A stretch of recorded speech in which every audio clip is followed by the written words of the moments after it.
Imagine 26 दिसंबर 2004 Christmas के अगले दिन आप थाईलैंड के एक खूबसूरत बीच पर छुट्टियां मना रहे हो।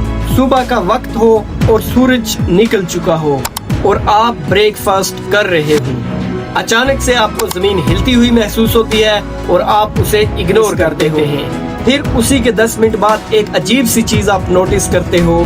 समंदर पीछे जा रहा है और देखते ही देखते समंदर इतना पीछे चला गया कि आपको सी बेड नजर आ रही है। मछलियां तड़प रही हैं और कुछ लोग उनको पकड़ने के लिए दौड़ रहे हैं। उन लोगों को ये नहीं पता था कि ये समंदर की कोई इनविटेशन नहीं बल्कि एक वार्निंग साइन है, एक मौत का फरमान। कुछ ही मोमेंट्स पहले एक आंधी कई मीटर लंबी एक दीवार बना रही है।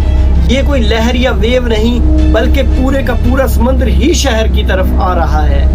ये थी 2004 में इंडियन ओशन में सुनामी की शुरुआत। इंसानी हिस्ट्री में सबसे तबाहकुन नेचुरल डिजास्टर में से एक ऐसी ट्रेजेडी जिसने 14 से ज्यादा मुल्कों को हिलाकर रख दिया और 2,30,000 से ज्यादा लोगों की जान ले ली। लेकिन ये सब हुआ क्यों? क्या हम इसे रोक सकते थे? सबसे जरूरी बात, क्या ये कल फिर हो सकती है? इस पूरी तबाही का सेंटर एक इवेंट था। एक ऐसा इवेंट जो इंडोनेशिया के सुमात्रा आइलैंड से 250 किलोमीटर दूर समंदर के 30 किलोमीटर नीचे 26 दिसंबर 2004 को सुबह तकरीबन 8 बजे इस पॉइंट पर जमीन के नीचे दो बड़ी बड़ी टेक्टोनिक प्लेट, एक थी इंडियन प्लेट और दूसरी बर्मा प्लेट, जो एक दूसरे पर कई सालों से प्रेशर बना रही थी, अचानक से फिसल गई।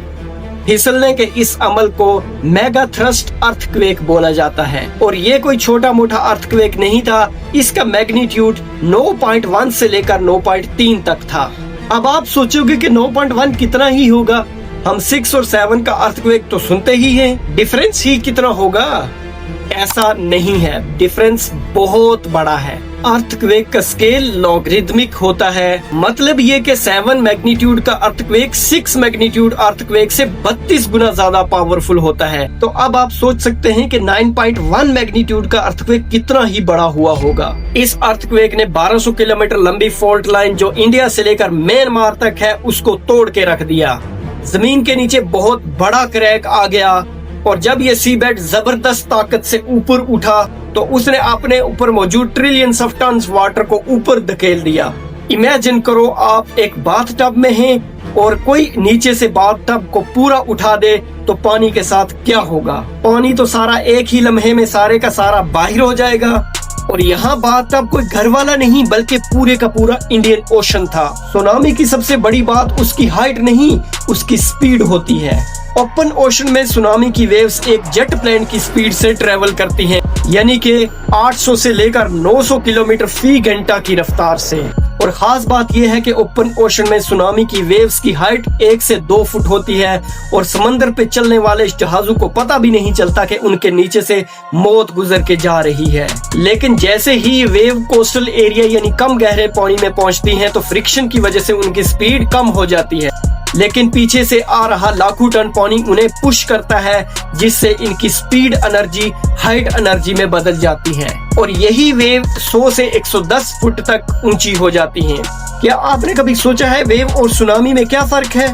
वेव हवा से पानी की सरफेस पर बनती हैं और सुनामी में पूरा वाटर कॉलम ऊपर से लेकर नीचे तक मूव कर रहा होता है। मतलब ये कि पानी एक पूरी दीवार की शक्ल ले लेता है। 26 दिसंबर 2004 की सुनामी का सबसे पहला शिकार बना बंदा आचे, इंडोनेशिया।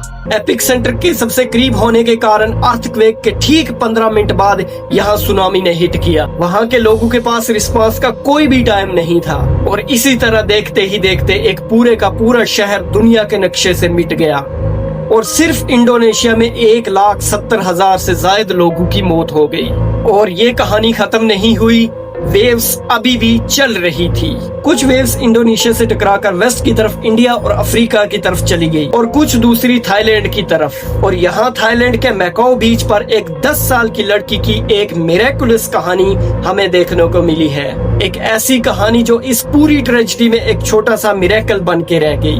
उस लड़की का नाम था टिली स्मिथ, जो कि एक ब्रिटिश स्कूल गर्ल थी जो कि अपने फैमिली के साथ क्रिसमस हॉलीडे को एंजॉय करने आई थी।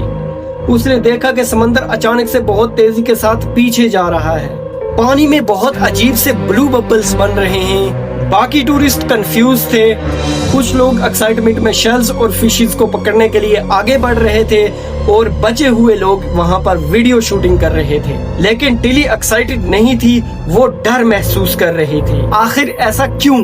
क्योंकि 2 हफ्ते पहले उसने अपनी ज्योग्राफी की क्लास में अपने टीचर मिस्टर कर्नी के एक लेसन में सुनामी के यही एग्जैक्ट साइन पढ़े थे।